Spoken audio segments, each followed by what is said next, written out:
Hello everyone, thanks for watching, and you're in for a treat today because I am joined by Lucian Cook, who has been running the research team at Savills for probably more years than even he cares to remember. I'm a big admirer of his. He's a fantastic commentator on the property market.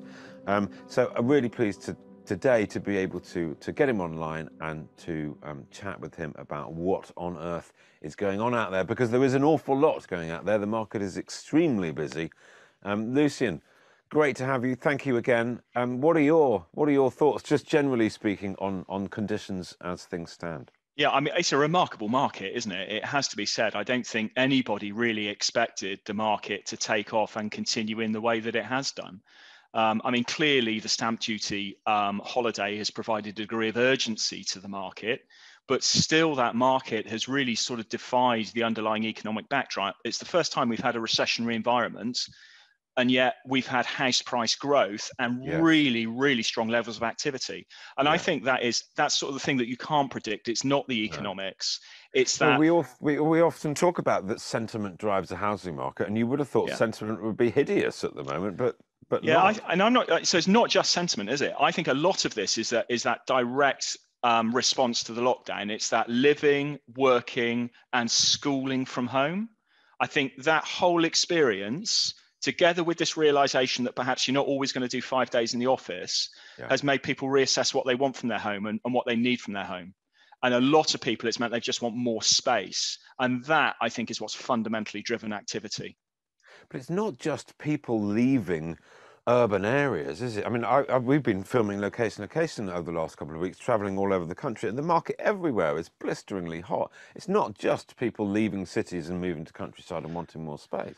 No, I mean, I think if you look at where the strongest levels of activity are, then they're sort of in the middle to upper part of the market, because I think that's where people have got the most financial security. They've been able to weather the economic storm. They've probably saved a bit of money during lockdown. That's put them in a good position to move. They can Yeah. lock into low interest rates. They can fix those interest rates for 5 years. They know exactly what their cost of debt's going to be, what they're going to have Yeah. to do to service a mortgage. So that's been the strongest bit. It's been the commuter zone that's strongest. So people actually saying, I can move a bit further out, get more for my money, a bit more space. Lifestyle relocation markets for the slightly older generation. But equally, you're right, even within London, a lot of upsizing. Let's not pretend that this is an exodus from the big cities. It's not. A lot of people still haven't had their fill of London life or Manchester life or Edinburgh life, but they have still wanted that more space, and that's continued to drive activity. I'd say particularly for mortgaged home movers. So people who are on the ladder, they probably delayed moving sort of post Brexit referendum. And this has just sort of made them, it's been the catalyst for them to say, no, actually, do you know what? I need more space. I want a Yeah. bigger garden, or I want a garden. Now's the time to Yes. trade up. Yeah. It's going to be really fascinating to see how this kind of shakes down through the market and affects people's decisions in the years ahead, because I think it will, I also think it will change areas, because there'll be winners and losers out of all of this.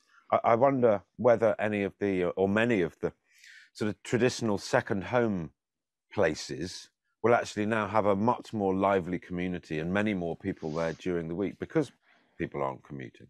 Yeah, or you're going to see more part-time commuting, aren't you? I think people doing sort of 2 days a week. And what that's meant is that they can move beyond that traditional Yeah, 60-minute commute. And it used to be the 60-minute commute. I'd say probably over the period of the last 10 years, that's probably been stretched, 90 minutes yeah, for a lot of people. yeah, And I suspect it's now gone a bit further than that. And so I think you're going to see a lot of really interesting stuff, people moving yeah, into new areas. You can see it already, can't you? You've got parts of, for example, Somerset are feeling like the new Cotswolds. I think yes, that's kind of a classic example of where people are looking. yeah, They're looking at different areas, but we've also seen. I mean, people have extended the fringes of the commuter zone for some time now. And the second homes market, of course, there's more people just saying complete lifestyle change, want to be yeah. near the coast, internet's decent, work Mm. from home, change my lifestyle. Thanks very much. But I think that will really enhance those areas and those communities, because people will spend more money locally, and that it all feeds one another.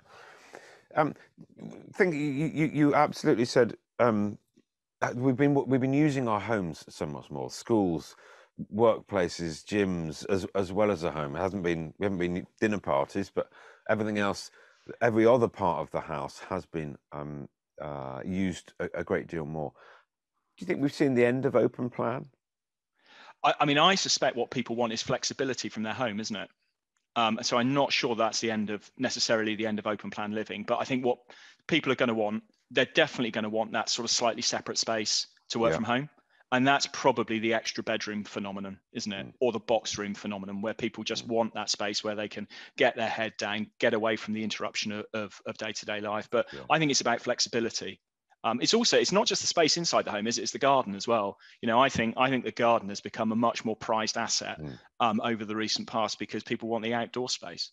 I've always said a garden is worth as much as an extra bedroom, and therefore it needs as much care and attention as an extra room because it is as valuable. Yeah, I mean, particularly with people with young families. Yeah. We've never seen anything like this market before, have we? As you said, we are in recession, and yet we have a housing market that's rising, and we have unemployment that's probably also rising. That's a very strange set of circumstances. Yeah, it's not something anybody ever predicted. I think that's the amazing thing. So, if you rewind back to the depths of the first lockdown, all of the conversation was how far prices were going to fall. Yes. And what was going to have to transactional activity. I mean, there were a few things that told us it wasn't going to be like 2007 and it wasn't going to be like the early 1990s. We hadn't seen a bull run of house price growth in the run up to the pandemic. Interest rates were very low. And then, of course, the government stepped in really quickly, protected jobs through furloughing, interest rates from the Bank of England incredibly low levels, and then that stimulus of the stamp duty holiday. So you can sort of understand why it's occurred, but you never would have expected it. And it is pretty unprecedented in terms of recessionary environment, really sharp contraction in the economy, yet you've got house price growth. And I think that's because the market's generally being driven by the haves rather than the have-nots. So you haven't had excess stock coming into the market. You haven't had lots of forced sales. People have been able to take advantage of mortgage holidays. And for those reasons, you've not had the imbalance between supply and demand that you would normally expect. If anything, it's gone the other way. Should we be worried about the future, though? Because the temporary support measures are temporary and they will end. And we've got a problem in the economy because of the amount of money that's been spent getting us through this. And I mean, as you say, the government have been fantastically supportive, and thus far it's worked. But what for the future and housing and interest rates? Yeah, well, I mean, I think let's start with interest rates. I mean, the expectation is those interest rates are going to stay lower for longer. And fundamentally, I think that's the thing that's going to underpin house prices generally. But one thing's for sure, I don't think you can have the current rates of house price growth continuing ad infinitum. That's not going to continue forever. At some point, some of those lifestyle drivers will ease back a bit as life starts to get back to whatever the new normal is. And clearly that urgency to act in the market because of the stamp duty holiday is going to fall away in June, and then it's going to fall away again in September. So I think you're going to see a slowing in house price growth, and you're going to see levels of transactional activity also ease back coming forward. And I also think the other thing you're going to see is people are going to concentrate a bit more on urban living again. I think that's going to become another focus again because they're going to want to be in the office. And for that younger generation, of course, they had this sort of really interesting period, didn't they? If they were in the private rented sector, if they were renting, they got to the end of their tenancy. They were often sharing with some people who they sort of loosely had an association with and might even have liked. And they don't need to be near the office. Mum and dad have got Wi-Fi and they'll cook for them. So their diet of sort of baked beans and cheese on toast doesn't have to persist. And they've moved back home with mum and dad. Everything's rosy, and that has caused rents to fall because you've had a disconnect between supply and demand and supply in the rental market. I think that's also kind of pandemic specific, and I think that's going to unwind and it's going to come back, and you're going to see those young people return back into a sort of urban life over the period of once living in a city. Once living in a city is fun again, and you can go to pubs and clubs and music venues and cinemas, and then people will want to come back. But at the moment, it looks a bit expensive and not much fun. So you need the buzz, don't you? You need the buzz of urban life to come back. At Savills, and I really do rate the research that you guys do and have always done. Have you? I mean, I suppose it's putting you on the spot, but were you able to forecast it, or has this just come out of? I wouldn't say that we forecast it as such. What we did do was pick up the early signs that things were going to be different, and that actually you might see a surge of demand. And there were two reasons for that. One, we did some pretty extensive client surveys, And when we first did those client surveys back in April 2020, we asked the question, are you going to be more or less committed to move as a result of your experience of the pandemic and lockdown? And we thought it would be less committed, and it was overwhelmingly more committed. And that was the first sign that this was going to be really different. The other thing I think that's changed this time around is we've had more real-time data. And we've taken ages to talk about the data here, haven't we, for a researcher, which is crazy. But we've got more real-time data. So we use an organization called 20CI, and they give us real-time data on what's happening to sales being agreed, sales, properties coming to the market and being withdrawn.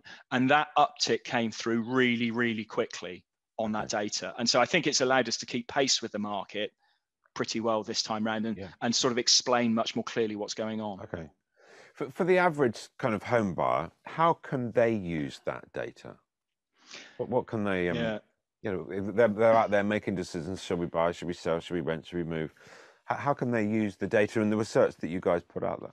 Yeah, well, I mean, the first thing to do is don't use the data in isolation. I think that's really critical. And one of the things that I think is also important is don't get too carried away by monthly house price movements. All of the indices have their faults, and all of that can be volatile. So you need to take a slightly more considered view, but still you should get the idea as to how hot the market is. You will be able to get idea as to how competitive the market is. And if you dig a bit deeper, you'll also be able to work out which types of property are selling well. So for example, at the moment, demand for houses is really strong. You can't necessarily say the same thing about demand for flats. There isn't the same imbalance between supply and demand in that part of the market. So I think all of that can give you a bit of an indication of broadly what's going on. But fundamentally, as you know, and it makes what you do so important, you've got to understand the local market on the ground. And there isn't a substitute for that. So you do the two things in combination, I'd say. Now more than ever, the market is so polarized in terms of areas and price brackets and types of property. As we were talking, commuter zones and seaside places that people those are being affected in a beneficial way, and then some of the perhaps dormitory towns aren't doing quite as well. And I think that's absolutely set to remain. What are the let's talk a bit more about the kind of variance between the different indices. Because people look at the front page of the paper and the market's doing this, oh no, it's doing that, no, it's doing that. But they are all doing, the indices are tracking different parts of the market at different times, aren't they? Yeah, they are. So, I mean, I think there's a few things to do. Let's not kid ourselves that a UK National House Price Index is going to tell you what's happening in any single part of the market, right? They're a guide. And even those national house price indices can say different things about the level of house price growth that you've got. So for example, at the moment, you've got the ONS index is saying house price growth is 8.6%. And then you've got the nationwide, I think, saying it's closer to 7.5. But if you take the two together, you're getting a clearer picture that house price growth is occurring. Yes. And that the market's pretty strong. I always think the measures that don't lie are things like what's happening to mortgage approvals for house purchase, because it's just a number. There's no interpretation of the numbers. It's just a number. And you can also pick up the same thing from sort of transaction levels that are reported by HMRC. And all of that information is available online, or you should be able to find researchers such as myself who are interpreting that information and telling you what it means. So there's plenty of that. And of course, we, for example, at Savills have got loads of our research online. We do a monthly housing market update and specific stuff on different parts of the market. And I like the way that you guys break it down into prime and then the different sectors and the different areas. I think that's super useful. What's the outlook then? Seeing as we are talking numbers and data, and what is the outlook for the rest of this year? Yeah, so I mean, I think certainly until June, when you've got the full stamp duty holiday, I think there's going to be that urgency in the market. I think people's memory of what life was like in lockdown is still very fresh in the memory. And that, I think, is going to continue to drive pretty high transactional activity. And it's also going to drive, I think, certainly short-term further price growth, particularly because you've got a bit of a disconnect between supply and demand. You've got excess demand in the market at the moment. That normally means further price growth. So I think certainly until June, you've got pretty strong activity. I think it will slow thereafter. is my gut feeling it's going to slow. I don't think you'll continue at these sort of rates of house price growth that you've got at the moment. I think short term, they might go up a bit actually, but I do think over the course of the year, they're going to slow down and transactional activity will come back a bit. Not as much as some people suspect, because I think there's quite a big pool of unmet housing demand, because that supply shortage. So they're going to get transactions occurring second half of the year, even when you haven't got the stamp duty benefit. So it'll slow. You don't think people that might have moved at the end of the year will have pulled it forward, going, right, well, we'll crack on and get it done by September?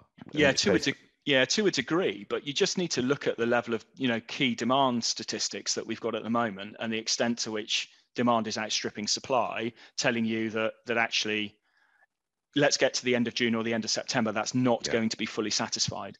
And I think to a degree that insulates the market a bit. The other thing that's important to remember is what we were concerned about back in November was you had stamp duty supporting the market beginning of the year, not in the middle, and unemployment high.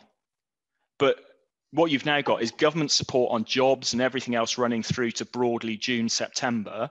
So at the time the stamp duty holiday comes off, you should be in a period of falling levels of unemployment as the economy recovers. And again, that insulates the market against the prospect of house price falls. But fundamentally, medium term, I think medium term, you're still going to get house price growth because interest rates are low and earnings will gradually start to rise again.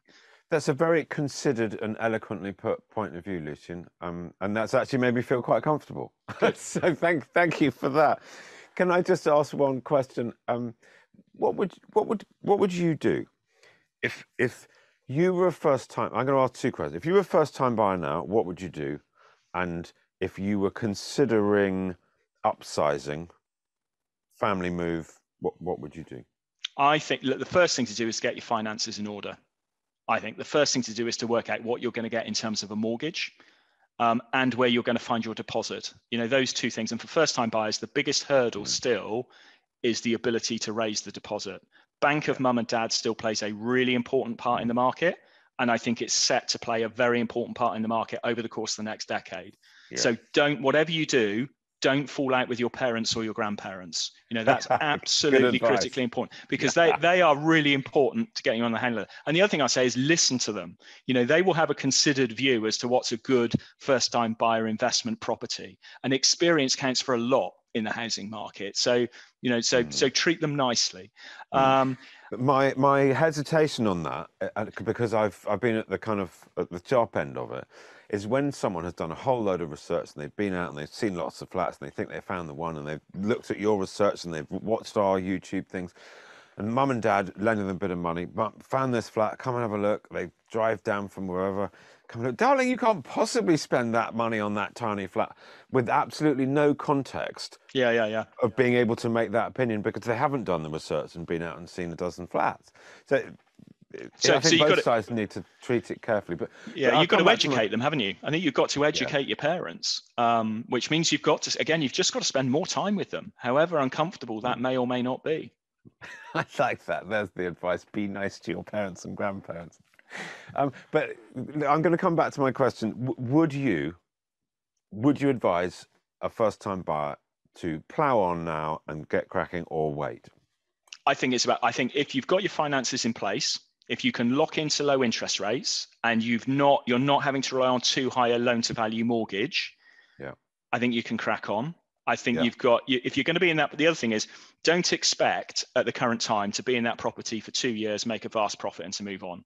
I think those days have gone. You are looking about living in that property for probably 5 to 7 years, I would say. So you can look at it with that 5 to 7 year time horizon. And that's the thing I think that you need to do. And if interest rates stay low, as they're expected to do, I think you will see some house price growth over that period. But it's about that medium-term view. I'm completely aligned with you, because the mortgage rates, if you can get one, if you can save the deposit, are phenomenal. And they're only going to get more expensive. And we can probably remember what the early mid-90s, when you were talking about double-digit interest rates. Yes. So it's been a remarkable period since 2007, hasn't it? Which now seems a long time ago. Always better to be paying your mortgage down rather than paying rent, paying somebody else's mortgage Yeah, down. indeed, indeed. Lucian, super helpful, super interesting, great to chat. Can we do it again sometime soon, please? It'd be my pleasure. It'd be great. Thank you so much.